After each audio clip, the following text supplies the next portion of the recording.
Have you ever had a conversation when you just could not get through to someone? Maybe they were too blunt, they were too chatty, or maybe they were too hesitant to make a decision. And this has not necessarily something to do with not getting along with them.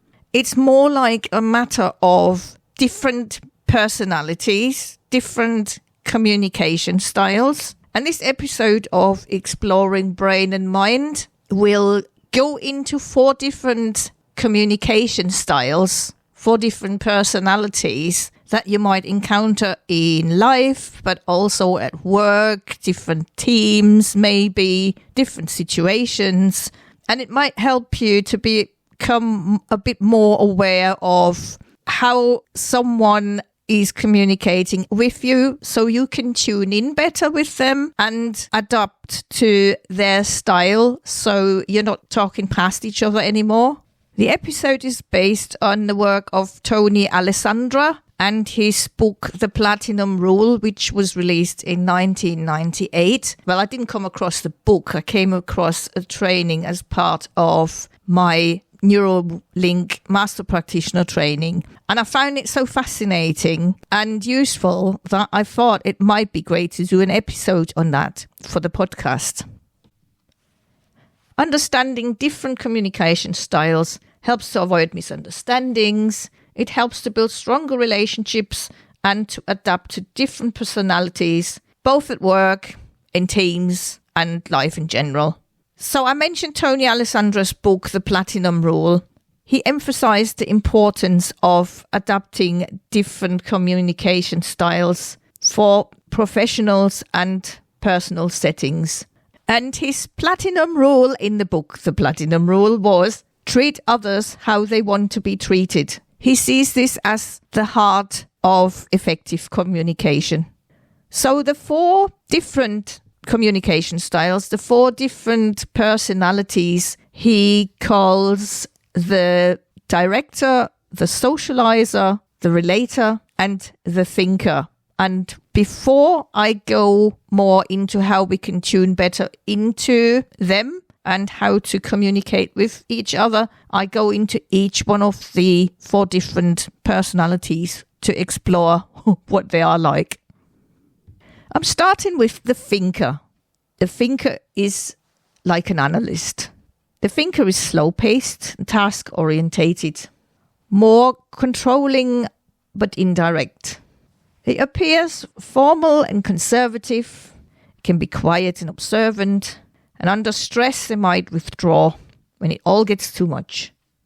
So key traits are they are very detail-oriented, they love accuracy, they are task-focused, analytical, logical, time-disciplined, precise, organized, structured, systematic problem solvers, and they make decisions slowly and deliberately. They want to be correct. They prefer facts, research, and planning over emotional discussions. And they prefer data over opinions. They have a show-me attitude, and they want to know how things are done, how things work. They ask a lot of questions. They can be very cautious or skeptical and very risk averse. They're not too great with change or surprises.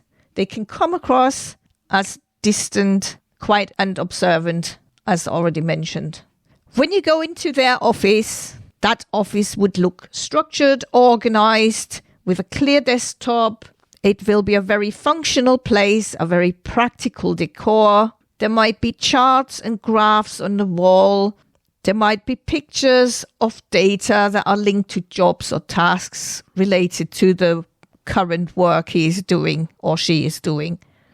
How do they come across to others? Their strengths are logic, being organized and thorough. And the challenges are for them that they may seem cold, overly cautious, or they might be slow to take action. How best to communicate with a thinker? Provide clear, structural, detailed information with data to back it up and logical explanations. Give them time to process before expecting a decision, and avoid emotional appeals because they like logic and reasoning, so stick to logic and reasoning.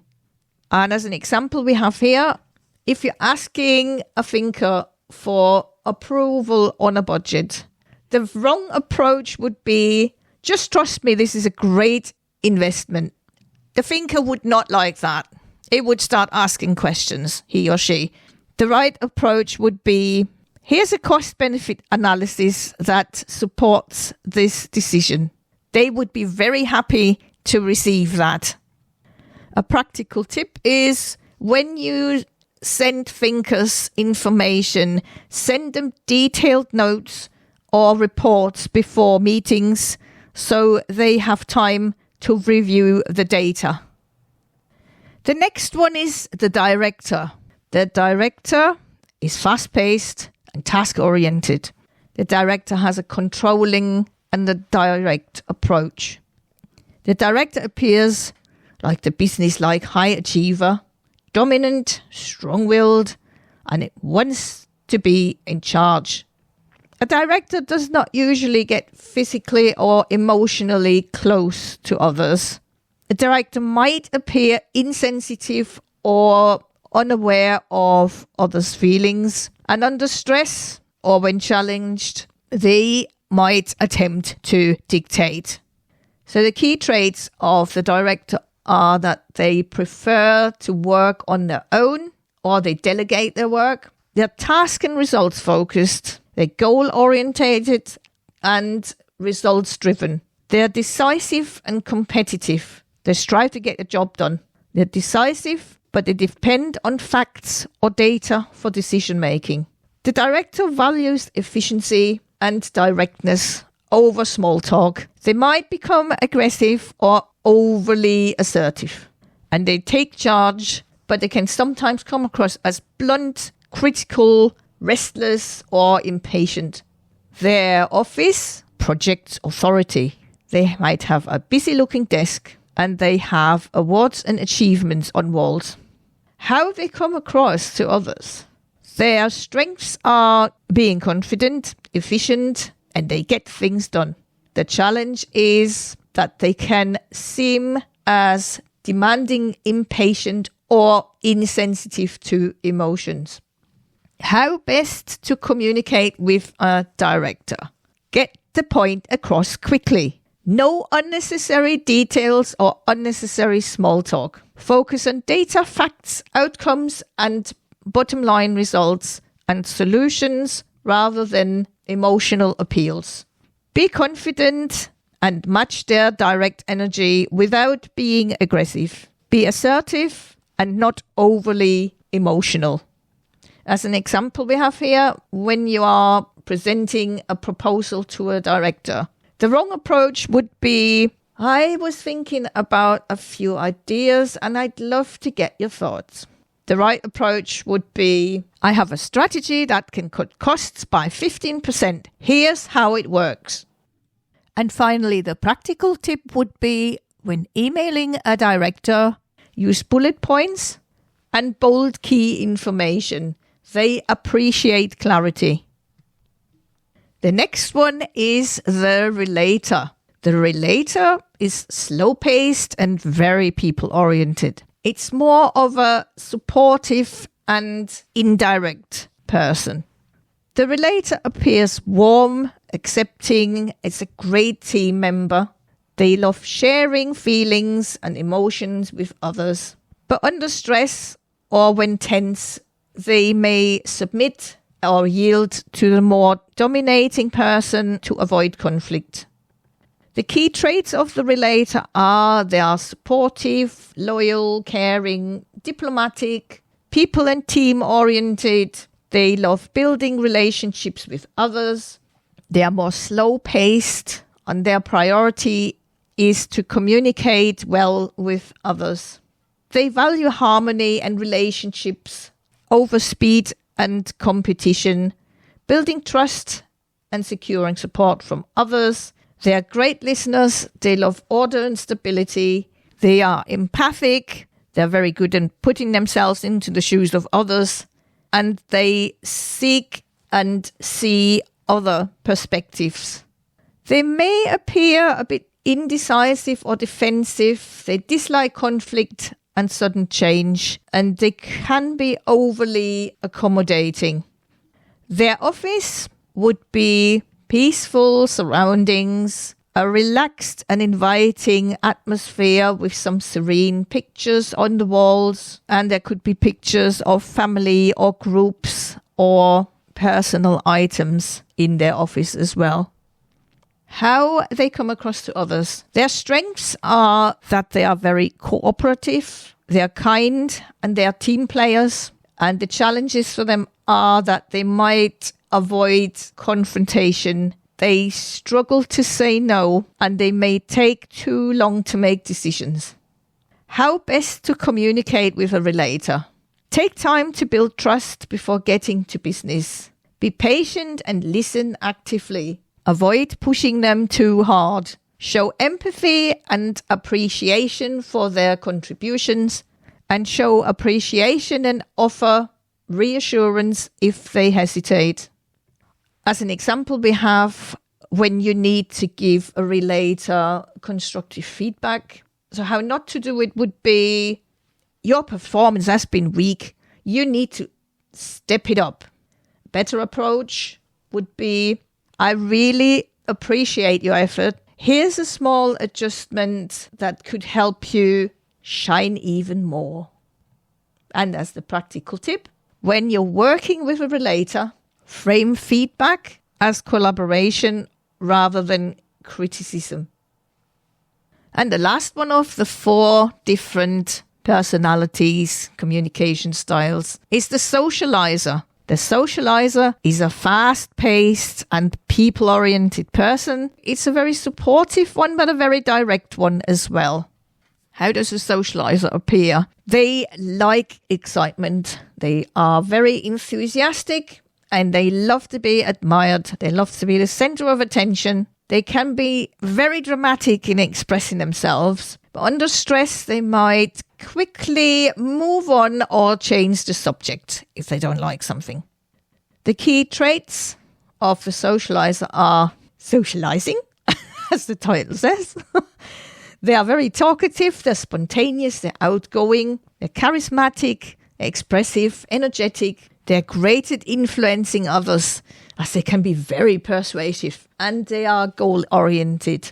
They prefer stimulating environments that are friendly and open. They enjoy working with others. They love brainstorming, and they love group activities. They are fast-paced. They have a short attention span sometimes. They can be impulsive and easily distracted. They easily get bored. They don't like to be controlled. They don't care too much about details or data, things like that. And they are not very good at finishing what they started.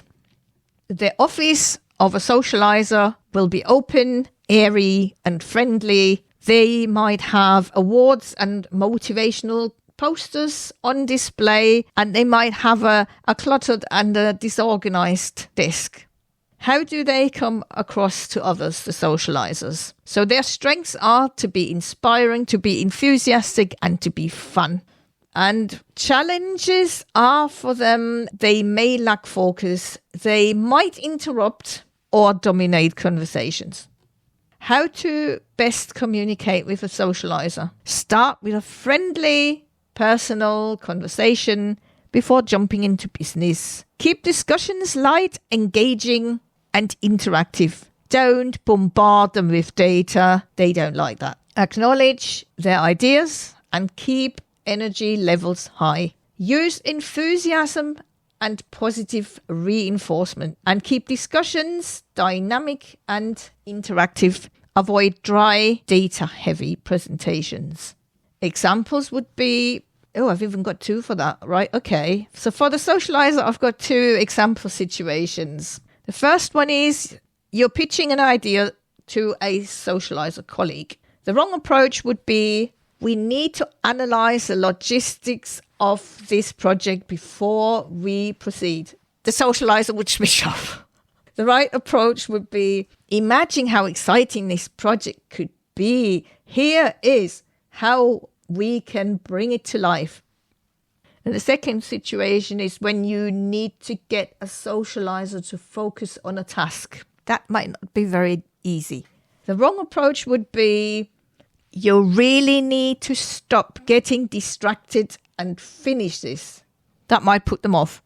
The right approach is let's make this exciting. If we finish this now, we can celebrate with something fun later. And as a practical tip, use visual aids, storytelling, or humor in conversations with a socializer.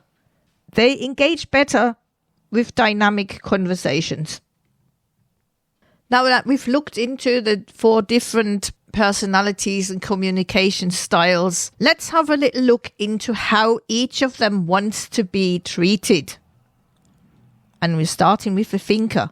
Remember, that's the analytical one. Treat the thinker with accuracy and precision. They need rationale and data. When you do a business or interactions with them, do it in an orderly, step-by-step fashion. Focus on the task, on detail and processes. Present them with information and offer reasoning for decisions. They like to take time and they don't like to be rushed. That might get them in a bit of a panic mode. They need time to verify others' words and actions with data. They like to be asked for a response. They want to see that their meticulous approach is supported, and they are motivated by others who appeal to their need to be accurate and logical. They need to know and get explanations as to how things work, and they may need more time to understand or to think before making a major decision. In stressful situations, they might withdraw. They tend to withdraw. But to ease the tension, you can slow the pace of conversation and interaction and offer more time for them to process the information. How to treat a director. How does the director want to be treated? The director loves to communicate rapidly and with conviction. They respect others who know what they're talking about and who are businesslike, like the directors themselves are. They prefer direct answers. They want others to be precise and well organized, and they focus very much on results. They're motivated when provided with facts, options, and clear descriptions of probability of success. They need to know that others thought through all relevant scenarios. They respond best when the conversation is geared towards goals and results. They want you to get to the point, and they love their fast-paced conversations. They get irritated by inefficiency and indecision, and they are most secure when they're in control. In stressful situations, they are getting a bit like a dictator. They want to take over. They want to be in charge. Next one, let's look at how the relator wants to be treated. They prefer casual, easygoing, friendly conversations. They like others to talk in open, steady, and relaxed way and manner. They like personal involvement, and they like others to demonstrate interest in them. They prefer a calm, peaceful, relaxing, and helpful atmosphere. They are motivated by relationships with others and when they are shown how something can strengthen their position. They need to know how decisions affect personal circumstances. They like others to be pleasant. They get irritated by indecision and impatience, and they dislike conflict and over-aggressiveness. When there is a disagreement, discuss personal options and feelings with the relator because they don't like to argue. In stressful situations, they might submit to you if you're too dominant, or they get too accommodating or indecisive. And to ease the tension, you can give reassurance that they are still liked, and you can slow down the pace for their comfort. They're always concerned about relationships, the relators. How does the socializer want to be treated? They love flair, excitement, and flexibility. They want others to be entertaining and stimulating. They seek recognition and admiration. They like incentives that create motivation. They need to know what is in it for them and how to improve their status. They love status. They love fast-moving and lively conversations. In stress situations, they move on and change subject. And to ease tension, you can give them credit when due. You can remove threats to their prestige and pick up on the interaction again by just moving them with them when they change subject. And moving on to the final section of the episode is how can each of the personalities adapt their communication style to others? And I'm starting again with the thinker. What can the thinker do when a thinker talks to a supporting relator or to a supporting socializer? Because remember, they're both very supporting personalities. Openly show concern and appreciation, give some compliments, and learn how to better compromise with them. When a thinker communicates with a director and socializer, both of them can be very direct in their approach. Work at a faster pace, because they both love their fast-paced interactions, communications. Also provide highlights instead of in-depth analysis. They don't like that much. Learn and understand that guidelines are not to be rigid. Communicate more intensely with conviction and oomph. Take more risks and act on gut instincts, something that the thinker might not always do because they love their data more than the gut instinct. And challenge them, directors and socializers, when appropriate, and face conflict instead of avoiding it. How can the director adapt their communication style?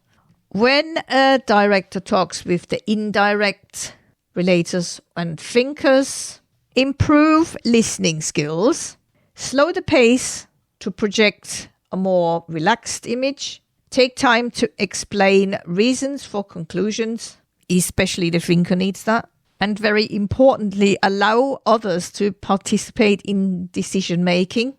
Then when a director communicates with the more supportive relators and socializers, a director should loosen up, show and share feelings and emotions, which they don't necessarily like, pay sincere personal compliments, take time to develop relationships, show concern for the needs of others, communicate more non-verbally, use friendly language, and leave the agenda and go with the flow. I think that's something that directors don't always find easy. How can relators adapt their communication style? For example, with the more direct socializers and the directors, pick up pace, be more assertive, state opinions more forcefully, go beyond the comfort zone when dealing with direct people. They sometimes might not like that because they fear conflict.